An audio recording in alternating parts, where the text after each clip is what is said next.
Religious leaders are suing New York Governor Andrew Cuomo and Mayor Bill de Blasio over reopening plans, citing a blatant double standard for religious gatherings as mass protests go unchecked. Joining us now is Christopher Ferrara from the Thomas More Society Council representing the plaintiffs. Christopher, welcome to the show. This is a fascinating case. First of all, break down for us a little bit of what the lawsuit says. Well, we're dealing with something quite unprecedented in the history of New York State. In fact, the history of epidemiology, which is an attempt to quarantine 19 million people. And I would begin by noting that on March 26, Governor Cuomo himself said maybe that wasn't the best policy. To quote him, "I don't even know that that was the best public health strategy. Young people quarantining with old people was probably not the best public health strategy." So as a threshold matter, was this whole lockdown really necessary? A serious argument can be made that it actually made things worse. And we know that in the case of nursing homes, long-term care facilities, which are incubators for the virus, the state's policy actually contributed to thousands of deaths because people who were diagnosed as COVID-19 positive were locked back into nursing homes. My own father was a victim of one of these lockdowns under Governor Murphy's similar regime in New Jersey. So what this suit is about, putting aside whether this policy makes any sense, is whether the policy is neutral and generally applicable. In other words, is the state of New York picking winners and losers, favoring some groups over other groups? If that's the case, then the law is clear.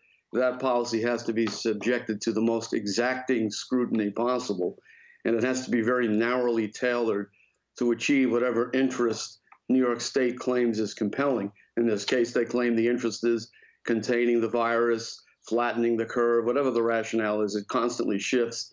Now we're hearing that we need a vaccine before we can fully return to normal. Well, our suit says that the policy is not neutral and generally applicable, and that it does pick winners and losers. So you have a situation now where you're talking about outdoor gatherings of 10 or more, or more than 10 are forbidden under the policy. You can only have a gathering of 10 according to the policy, but meanwhile, tens of thousands of people are marching in demonstrations about the death of George Floyd, which is their right. It's a noble First Amendment cause. And we're saying that people involved in religious gatherings should have the same right outdoors. As far as we're concerned, the toleration, condonation, and even participation of state officials, including Mayor de Blasio, in these mass demonstrations, eliminates any argument for an outdoor limit on gatherings.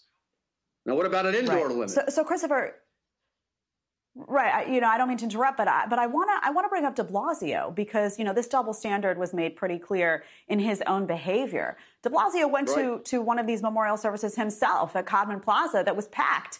And I believe that was on June 4th. And he's out there saying, and was condemning churches, religious gatherings that were much smaller than the protest that he himself, or memorial, I should say, that he himself attended. Just take a listen to de Blasio defending protesters. I want to get your reaction. When you see a nation, an entire nation, simultaneously grappling with an extraordinary crisis seated in 400 years of American racism, I'm sorry, that is not the same question as the understandably aggrieved store owner or the devout religious person who wants to go back to services. So, Christopher, is it different? Is what he's saying is true? Is it true? Well, what you've just heard is a fatal blunder, because what the mayor is really saying is that some speech is more worthy than other speech. Some speech deserves an exemption from his lockdown regime, which enforces Governor Cuomo's lockdown regime, and other speech doesn't. And he explicitly says that religious speech, he mentions religion, is not as compelling a reason for an exemption from the lockdown as the George Floyd protests. But game over, seriously, because he's enunciating a double standard for the regulation of speech. Yeah. Unfortunately, we're out of time for today, but thanks for breaking this down, and we're going to be following this case very closely. It's quite fascinating. Thanks for being here. Thank you.